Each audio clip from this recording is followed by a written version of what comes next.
Kinutlo, gikan sa Ebanghelyo, sumala ni San Marcos. Unya si Santiago ug si Juan, nga mga anak ni Zebedeo, miduol kang Jesus og miingon, magtutudlo, aduna kami pabuhat kanimo. Unsa may pabuhat ninyo kanako? Nangutana si Jesus kanila. Mitubag sila, kung mulingkod ka na unya sa imong trono didto sa imong gingharian nga mahimayaon, palingkura kami uban kanimo. Ang usa sa imong tuo ug ang usa sa imong wala. Miingon si Jesus kanila, wala kamoy kalibutan sa inyong gipangayo. Makainom ba kamo sa kupa sa pag-antos nga akong imnan?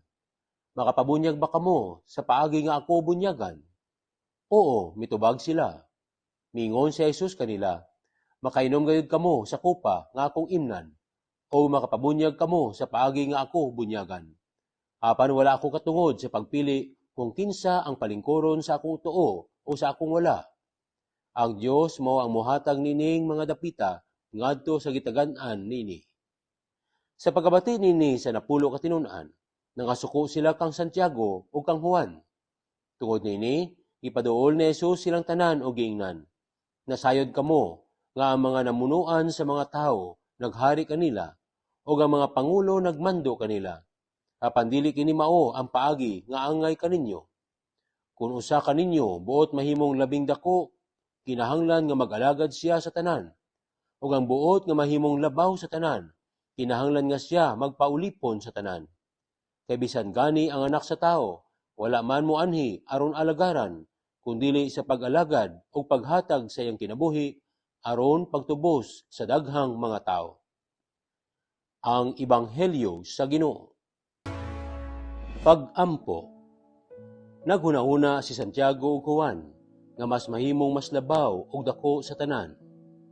Apan, gihimo kini nimo nga pamaagi, aron pagpadayag unsay tinuod nga pagkadako sa gingharian sa Dios. Pasabta kami sa imong kaalam o Ginoo. Kami nga nangandoy, mamahimong tinuod nga pagkadako og labaw sa tanan. Nga ang among tinuod nga kaayo o kalampusan, dili pinagi sa kusog, gahom, popularidad o otoridad, kung dili pinagi sa pagpangalagad o sakripisyo sa uban. Tudloy kami sa pag-ampo o pagpaubos. Dada kami sa tinuod nga pagpangalagad o Ginoo. Amen.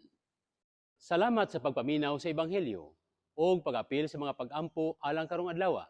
Palihog subscribe, like, share, o follow aron makaabot pod kini sa uban. Og nga panalanginan ka sa Ginoo o ang imong panimalay sa ngalan sa Amahan, sa Anak, ug sa Espiritu Santo. Amen.